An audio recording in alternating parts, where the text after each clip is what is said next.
Hey guys, I shot a video earlier today, but I'm shooting another one right now because I have a quick tip I wanted to give out. It just came on my mind, and a lot of times I think it's just God talking through me, but um, the problem with going online and watching my video and watching other videos and reading other people's stories, and I'm so guilty of this myself, is that it's almost like you absorb that, and you think, okay, well, I'm never gonna get well. This person never got well. This person's symptoms are very similar to my symptoms, so they've been depressed for 5 years, or they've been in pain for 10 years, or it's unbelievable. Without the internet, without all this stuff, you wouldn't have ever watched that video. You would have never been in contact with that person. So there's a very fine line between like using stories to help you recover, and then using them to help you stay down. So if you could somehow filter what you're exposed to only watch stuff that is, success stories.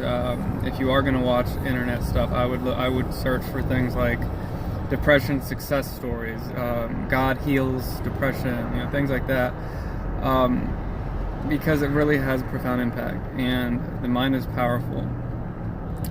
So as I started listening to Christian music, for example, I used to listen to a lot of brand new and emo punk sad stuff, and when I started listening to Christian music, I wasn't a Christian at the time, but it was very positive. A lot of the lyrics are very positive, and I sort of,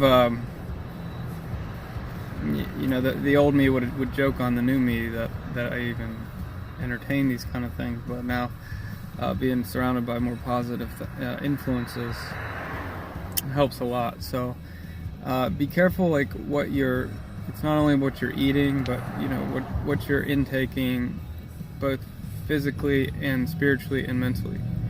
You need to make sure that you're surrounding yourself with positive people, positive things. And there's some tips and tricks that I'm working on, that I've read from other people, like I don't want to go out, and I'll get into a rut where I don't go out for a few days, and then all of a sudden it's very hard to go out, but and then I'll find a couple times where I'll actually go out and get out, and it's not that bad, and then I'll feel like motivated to keep wanting to go out and stay out. It's a very easy trap to get comfortable at home and not want to go out and experience, or get scared to go out and talk to people and do things in the real world.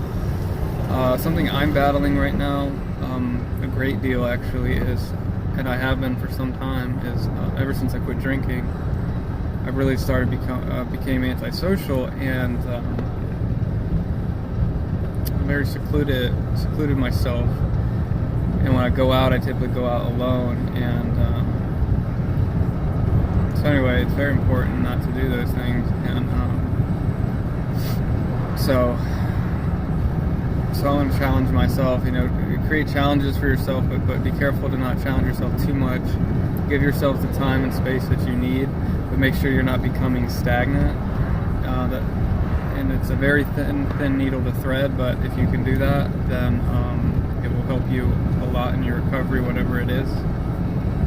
And but one of my problems is I'm on the phone, especially with my business, between business and people that I've met through my channel and friends that are going through similar things. I have truly, find myself on the phone sometimes at 9 a.m. to 11 p.m.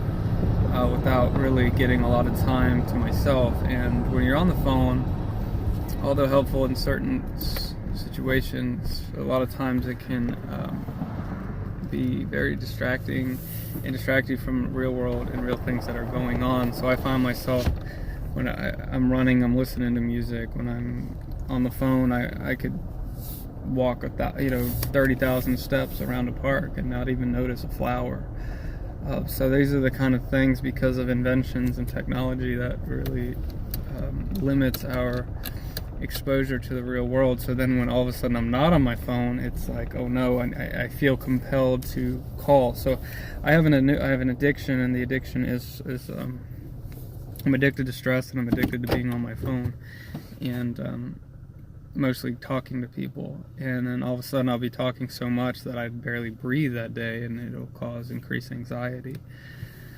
So anyway, this is something I wanted to share, and some tips and tricks for overcoming depression and anxiety. And anyway, all right, it was on my mind, and now you have it. I'm at a park right now. I'm going to try to go running, and well, I am going to go running, and I'm hoping to lift me out of